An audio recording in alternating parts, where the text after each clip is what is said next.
Alright, hello everyone. We got a league match today. This is a best of 9, first to 5 wins between two top level teams. We have Seafoam in the yellow here and Tempest in the blue. We're starting out with Flounder Heights spot zones. We got the Octobrush Comp Custom Junior coming out, something I haven't seen them run.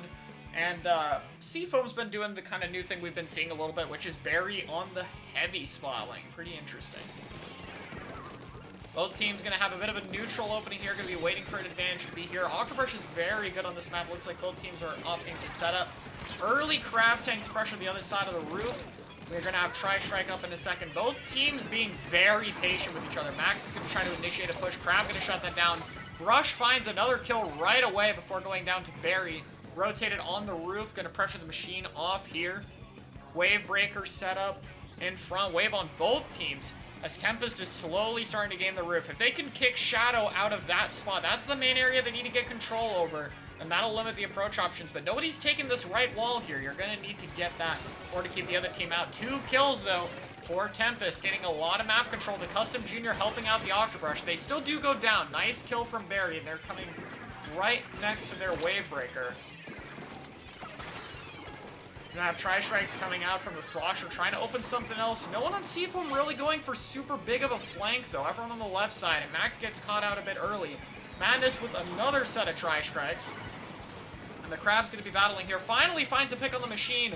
Octobrush gonna have to jump out, but still, no map control for Seafoam. If you're gonna be doing this left side push 4 stacking like a traditional Splatoon 3 map, you really have to get that high ground secured, and so far they haven't been able to do it. They're running very low on time here, as Tempest is just points away from knocking it out. Another death on the side of Seafoam. There's very little time remaining. Tempest going to try to keep the rail secured. Now there's going to be a flank, but it might be a bit too little too late, but still 2 members of Tempest rotating to cover the flank, but they're not able to cap the zone in time, and Tempest will be getting an early Game 1 victory. And I cannot, hello? And Streamlabs crashed my text box. Thank you, Streamlabs. Anyway, it's gonna be Tempest taking Game 1. Good map to them, though Flounder Heights does favor non-backline teams there, so a bit of an advantage on their side. Yes, Seafoam is a very new team. I think Tempest has been around for quite a while. They're a bit new to top level. That's kind of been the past month or two that I've seen them there. Getting some results over. They have some results over Alliance Row, Graveyard Shift, a number of the European teams. And Seafoam is a very newly formed team. I believe they're just about a month old. So, team new to top level, but has been around a while, and a new team of top level players. We're going to Clam Blitz Mahi Mahi Resort is game 2. This is interesting because, they do have a tent, and the last time I practiced against Seafoam, they used tent on this map. So we might actually see tent be used here. Shadow is, well, was a tent 1 trick in Splatoon 2. Also, this is not a counter pick. There are no counter picks. This is a set map list. That's why it was picked so fast. But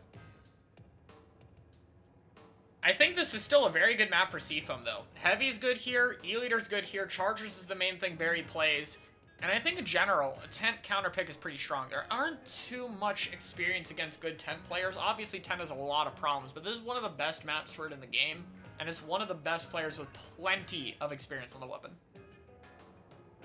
So, we'll have to see what they do here.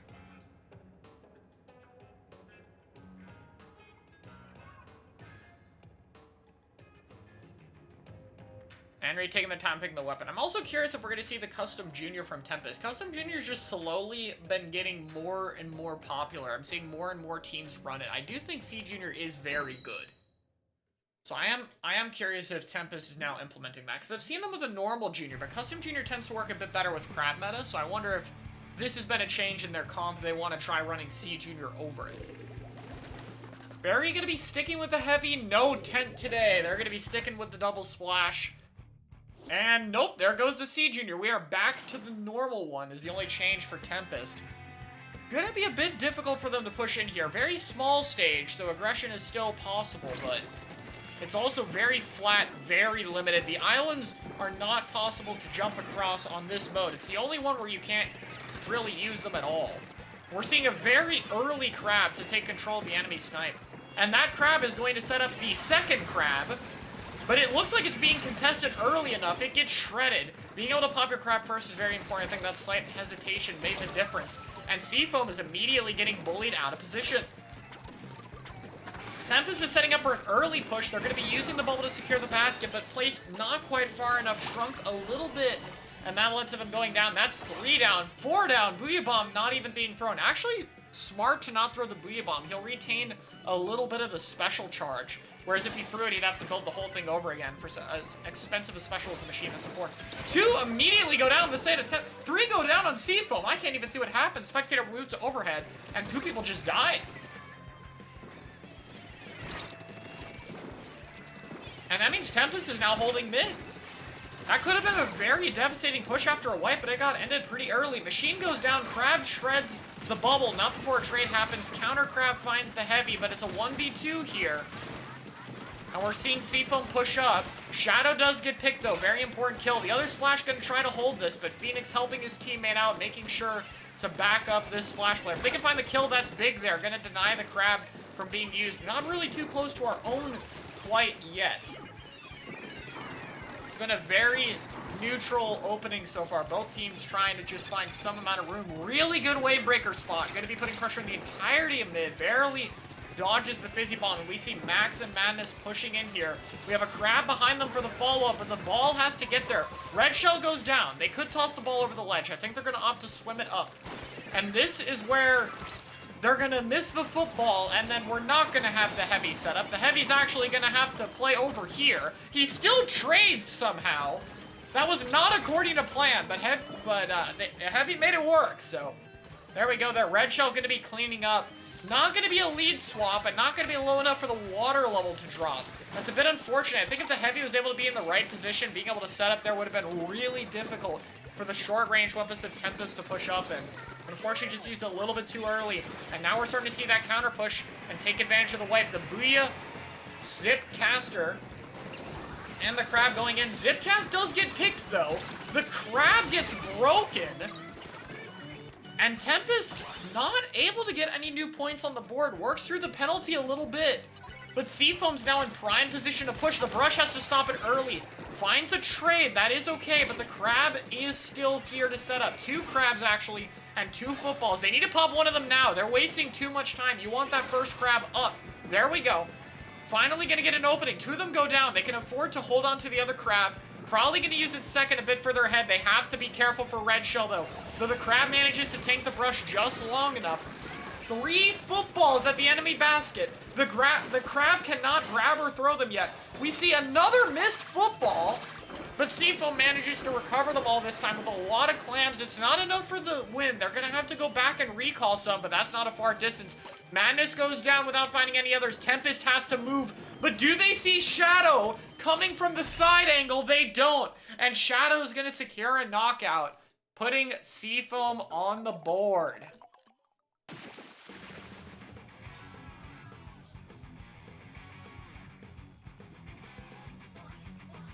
Nice job to them and a good recovery as we head into Game 3. And I believe I saw Game 3's map mode being talked about quite a bit in terms of even being in the map list, which I'm pretty sure is Rainmaker Brinewater Springs, which is a map in the game.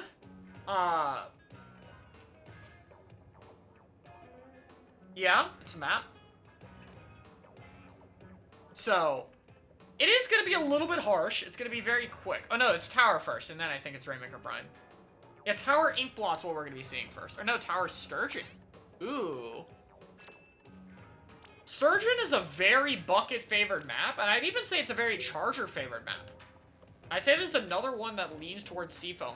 However, this is also a map where getting control, it's really difficult to push back in. So if Tempest is able to set up really far ahead of the second checkpoint and get up on that wall, while difficult, I think could end up being enough to get a knockout here, especially on a mode like Tower Control.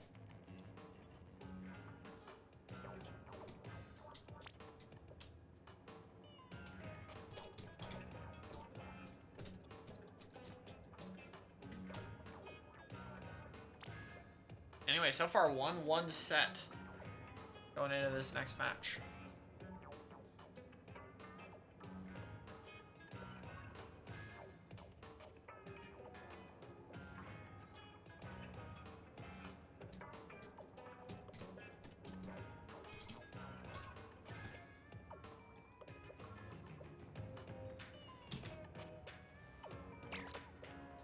Also, I realized if I go down here, I can make the background noise quieter.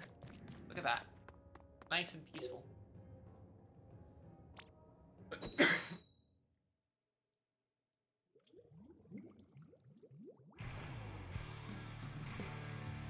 Here we go, coming into game number 3. We're seeing the heavy. They're gonna go with the T-Tech though, opting for a Trizuka over that second crab. Has a suction for the tower. I'm surprised to see Barry sticking to the heavy though. This must really be something they've been working on, they think is the right plan, and we'll see if it works out. Tempest, no changes, gonna end up sticking with the tried and true junior splash comp that they've been practicing. Nice early kill onto the machine for Seafoam though. Crab being used a bit far away. This side of the map was a bit secured. Red Shell gonna be trading with the backline. But that's fine. Shadow's gonna be able to ride tower. They're gonna pop Crab to stall. But I don't think it's gonna do too much there. There's not a lot of follow-up. Bubbles being used early as well. Tempest is starting to panic a good bit of their specials here. Those got almost no value, and now on defense, they're gonna have to get all these specials again. Madness is shooting a Trizuka into their spawn shield right now. And he is up on this key part of the map. This is the difficult part to retake for the defending side. Max and Madness here trying to team up. They're going to opt to use Zipcaster to try to apply some pressure. Seafoam opts to give up the tower, just let the Crab get the pick, and then they clean up the machine here. This is looking pretty bad for Tempest. Booyah Bomb can be held there, but the flank from Henry is going to disrupt the tower. That Booyah is going to have to be used, and now they have to deal with an angle, someone behind them. They are able to pick them off, but it might buy enough time for Tempest to come back. Red Shell's going to interfere with this tower. Gets an immediate double. It's a 1v1 between the machines, but Max is going to win the duel to secure a fast Game 3 win for Seafoam. That was one push, one knockout. You really cannot afford to use specials early on tower control, with the advantage being primarily to the team attacking. You can just get overrun so well. Proper special timing is so important in this mode, and that's what it looks like when you make that mistake.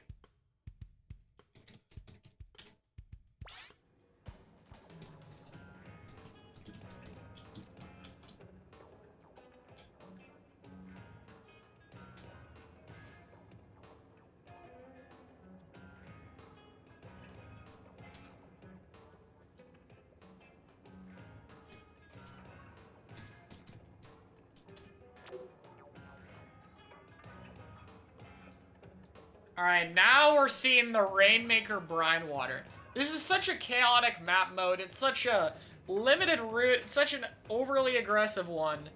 And at the same time, it's also one with these teams having very little experience on. Brine Water is new, and Rainmaker is commonly seen as the worst mode on this map, which means in practice it's probably not being played that often. Obviously, these teams have prepped for this match, so both of them will have strats for it at this point.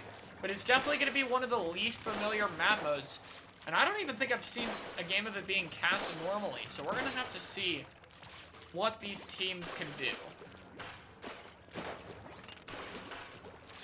It looks like Seafoam is instantly locked in though. So unless if I missed something, I think they have basically, they're going the same comp. They feel comfortable with what they're doing. It's been working the past 2 games. So it makes sense to stick it here.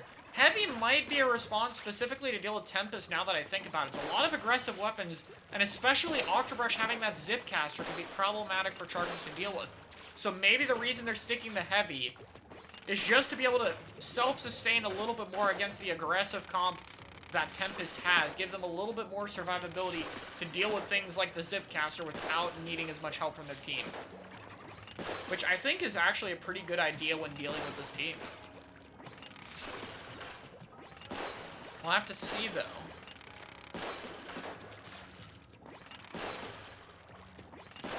Also, there will be at least one LUTI match on the main channel cut down a bit.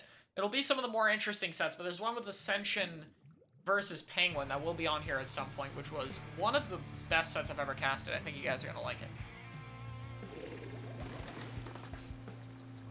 Once again, no change on either team. No, actually, there is a change. Bucket Deco.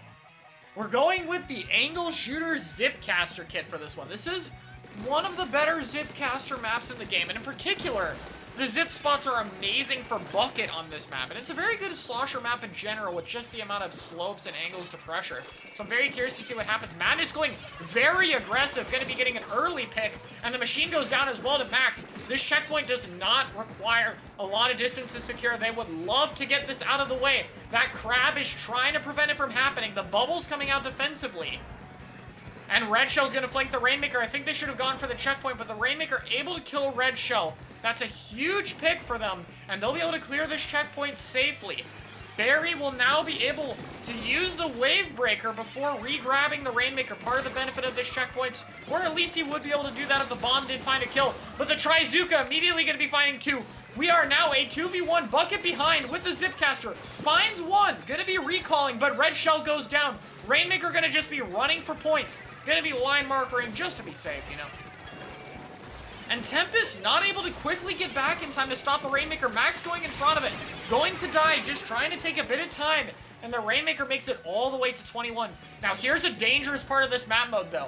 Look how quickly they could drop it off this wall and break it to the next checkpoint. It's very easy after a large push for a team to immediately claim checkpoint. And right now there's only Max standing in the way right now. Tempest still moving very slowly though. They're opting to take their time. And the Crab is going to be up now. Going to buy some precious time for Seafoam and a kill. But the Splash is snuck in behind the Crab. Going to be able to pick it off. That's a huge kill. But not able to get off their own Crab before Madness cleans them up and gets a second player and a third. Now there's two options here for this push. They could either try to move the Rainmaker up but indirectly make it easier for the other team to push, or stall it in the bottom left corner and try to just play time. 21 points isn't a huge lead on this map, but it might be worth it. Looks like for now, they're going to opt to let the Rainmaker reset, try to set up a push, but Red Shell going to be shutting it down before it even has a chance to start. They want to get this checkpoint right away. This Zipcaster needs to be used on the heavy, and they need to go. That Splash, once again, has a Crab. You see Crab setting up on that left side just to provide that angle so the rest of their team can defend from the high ground. Really crucial here, but the Zipcaster, rather than being used on the heavy, going to be used to take that player out, recalling right before they could get another kill, and Barry going to shut it down. Tempest is going to need to be able to push faster. They're taking too long, and Shadow is consistently getting a Crab in that spot to stop it. They just need to worry about the checkpoint right now, at least getting it out of the way. On a map this small, getting the checkpoint done matters a lot. Seafoam opting to play a lot more passively. Going to be using the Crab. The machine sneaks around to find an early kill, though. And going to be able to Booyah to survive the Crab tank. They'll be able to use the HP to tank one special while using the Booyah to secure a positional advantage over the Bucket. Multiple instances of value, part of what makes Booyah Bomb so good here. Barry with the drop on the flank. But this time, Tempest has at least managed to clear that checkpoint as the push dies down. They're going to need to get even further now to get that push set up, to get the Crab in a right position. But at least the checkpoint is out of the way. If they get a big wipe in mid, they'll be able to push and threaten the lead. Right now we see the Zipcaster coming out from Max. Going to be using the sign to safely apply pressure. Just want to use the Zipcast to buy a bit of time for his team. Wave and Crab going to easily secure that right side of the map. And Tempest has another Zipcaster of their own. Bucket goes down, but the Zipcast used at way too direct of an angle. And that's going to allow the members of Tempest to shut it down, or of Seafoam. And oh my god! That Zuka breaks the Crab and kills two people! And that's 3 down! What a play from Madness! And they're set up on the left side already. They can afford to just keep the Rainmaker in this corner. It's really difficult to stop. We could see the Booyah Bomb being used here, forcing the Rainmaker to drop. But Barry is more than content to be in this corner. This is not do not retreat. He can sit down here and run out the clock if he wants. And it looks like that's what they're going to try to do. Junior going to be desperately using his bubble to secure the Rainmaker, but that's going to require a bit of extra resources. That's 2 down. Junior going to grab the Rainmaker, but it's a Hail Mary push. Tempest going to have to get all the way to 20. Basically next to that pedestal. Here we go. 1 kill on each team. Crab Tank is already used. Tempest struggling to find the Zipcaster angle. They're going to have to wait. And Madness is not going to let them have a chance. Shutting it down with that Trizooka once again. So many clutch picks from the Zuka of Madness there. That was insanely good from him. And Seafoam taking a confident lead. They only need 2 games more to win. But we're going to be going back to zones. The map Tempest was able to win the first time. So if there's any chance for them to get some momentum in this set, it's going to be now. Otherwise, they're going to have to win 4 games in a row. And that could be a bit dangerous. By the way, guys, this tournament is a league called Leagues Under the Ink.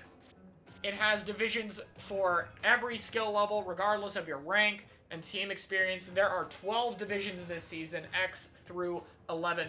So if you're someone who's thinking about trying out competitive Splatoon or just want to interact with more players in the server, it is linked in the description of the stream. First link at the top there, under LUTI. This runs every now and then. This season just started. This is the 2nd week of matches. And Seafoam here, looking to pick up their first win. And we're going to Hammerhead Bridge. Bit weaker for Bucket, but bit better for the backline comp. Still another one where lockouts on the side of Tempest could be a bit dangerous, and also a pretty good Zipcaster map. We'll have to see.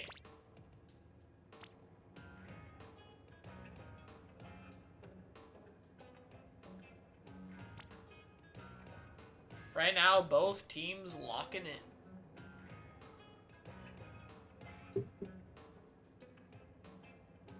I think we might see changes in a comp this time. Tempest have been waiting a bit to lock in. I think we might see their comp change this time. We might see a bit of a new weapon. I have seen Red Shell opt to use the normal ink brush over the Octobrush. Yes, I have a dog, of course. That is the barking in the background. But, yes. Tempest... Red Shell is typically an Octobrush main. That's the main thing he uses, but he is still a flexible player. And the main thing we've been seeing them do sometimes for their team is Ink Brush. Due to having that fast 180 killer whale and a bomb makes it a very good tool for getting in. And that's where Tempest has been struggling to make an opening. I think it's very possible we see that swap here. Seafoam going with the machine as their only change. And Tempest not changing it. I really thought this is where we'd see a swap, but no. They're still gonna stick the same comp. It's gonna be very tricky on this map. Setting up the Junior's big bubble in the zone is gonna be one of the key plays of this map. Being able to secure that top mid is really crucial, but the Junior's not able to get a bubble fast enough. Only 20 seconds in, they're gonna have to wait out the crab anyway. A trade happens, Zuka finds an early kill. This Zuka from Madness has consistently been catching Tempest off guard. They're going to need to be a bit more careful with it in the future. Early bomb kill on a Madness. The bubble's been used, but Junior can definitely get another one. Tempest opting to slowly regroup. They're going to be using the Booyah Bomb to try to initiate this retake. But an early kill onto the splash from Madness is crucial, and he picks off the Octobrush. Tempest now having to wait for their team to come back from spawn. Zuka being used again, finds another kill, and gonna be helping to shred the bubble shield. Looks like they might actually opt to leave the bubble shield so the Junior can't find another one fast enough. Wave Breaker gonna be used early so that they don't push with the crab. Machine finds an early kill. Machine kills the crab. That's a wipe. And Seafoam might just have the perfect zones game here. I don't think there's enough time for Tempest to get in. And that is a perfect 100-0 hold from them. A dominant Game 5 win. And Tempest cannot afford to lose another match in this set.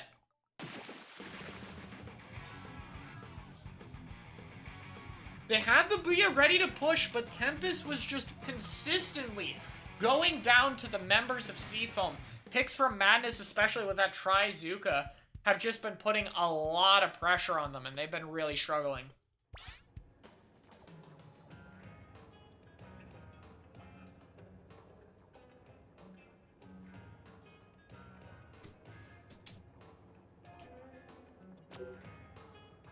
Tempest is running out of time to find an answer to Seafoam. They're on match point now. They can't afford to lose. And they'll have to win 4 games in a row, 1 on every single mode, in order to make the comeback. The good news, Mako Mart's very friendly to not having a backline. The bad news is there's no margin for error, and this is still a bucket map. A lot of different buckets we can see from Max. Pretty much all the ones he likes are good here. Try, bucket, bucket deco machine, all of them are very useful. Yes, I'm going to do a video on a tier list. That'll be in around 2 weeks.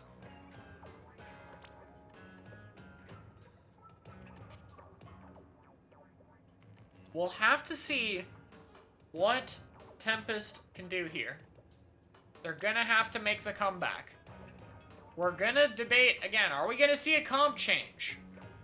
Are we gonna see something different being ran? Or are we gonna, once again, go with the tried and true? We'll have to see. Seafoam is also immediately locked in, so I don't suspect many changes from them. Maybe a bucket instead of the machine. But it seems like outside of Max, the rest of Seafoam is pretty much set on what they want to play right now. They have the strats down. And this could be a very nice win. This has been a team that's been looking for a big win for a while. And so I think them being able to come out on top here would be huge for them. Mushroom on YouTube. I wanted to try putting some of the competitive matches on here and see how it does. See if you guys enjoy watching these kind of streams. I always kind of back and forth between Twitch and YouTube, but in particular, I'm curious how sets like these go. And if you guys enjoy this kind of thing.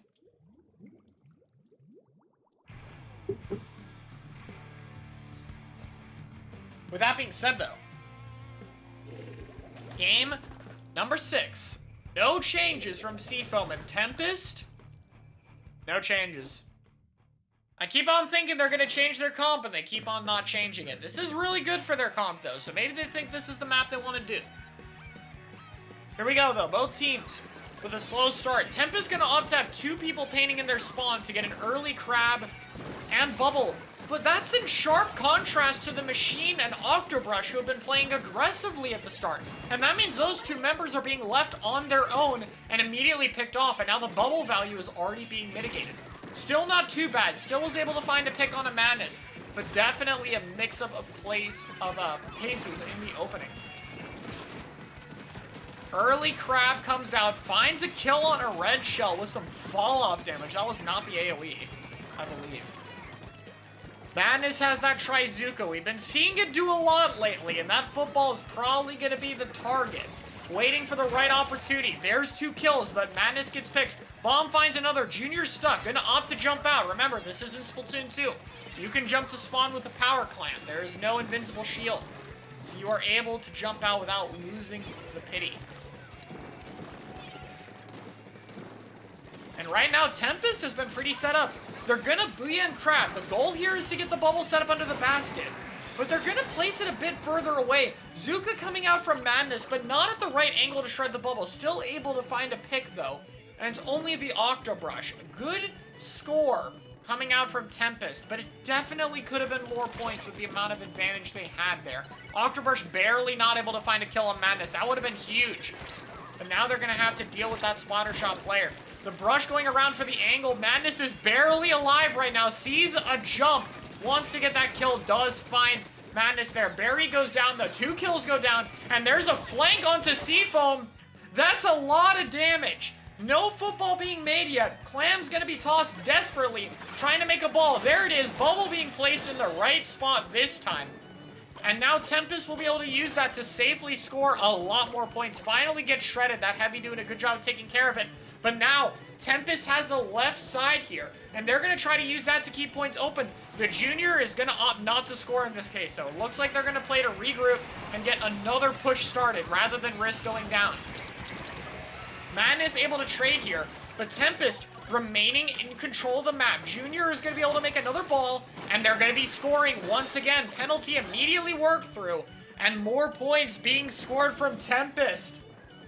Octobrush trades here. Phoenix coming in with more clams. The bubble's still up in front of the basket, and unlike the tower, it does not last less long when being placed in this position. Finally, the push being shut down, but a lead of 16 with 2 minutes left to go. It's gonna be a bit difficult. Do they see red shell here? They do. Nice pick from Shadow. That could have been really bad, but still, Shadow gets picked off by a stray bomb. They're gonna be Booyah trying to set it up, but we haven't seen a Zuka pick be super impactful yet. Madness is trying to find an opening for one, but gets picked off once again. Tempest is not letting the Zuka do anything this game. The Wave Breaker's gonna put a bit of pressure, but the Crab Tank's still gonna find its kill. Tempest are 2 down, but they're at the very least buying a lot of time. It's been 30 seconds, and while Seafoam has remained in control, they're only just now starting to get ready to push. That bubble is buying a lot of time. It's really difficult to contest the brush, buying a bit more space. Finally, Seafoam scores. 2 down on the side of Tempest. Barry wants to get this ball in the basket. Trizuka gonna clear the way. Wave Breaker to help out Max on the front. And the points are going down pretty fast here. Seafoam getting very close to the lead at this point. Barry gonna find the kill in the Octobrush. That's a wipe! Are they going to be able to get the clams for a knockout? Tempest is going to have one more chance to shut this down. Madness should go down here. It's a trade. Lead flip. Shadow has the clam. Shadow needs to go down. They cannot let Barry get one in, but Barry sneaks in the last clam for a knockout. And Seafoam, with the 100-0 push, just when it looked like they were out, brought it back. And they're going to be taking the LUTI set 5-1. GG's to Tempest. Good try from them. But at the end of the day, Seafoam able to get their first LUTI win and a very nice play from them. Congrats to Seafoam.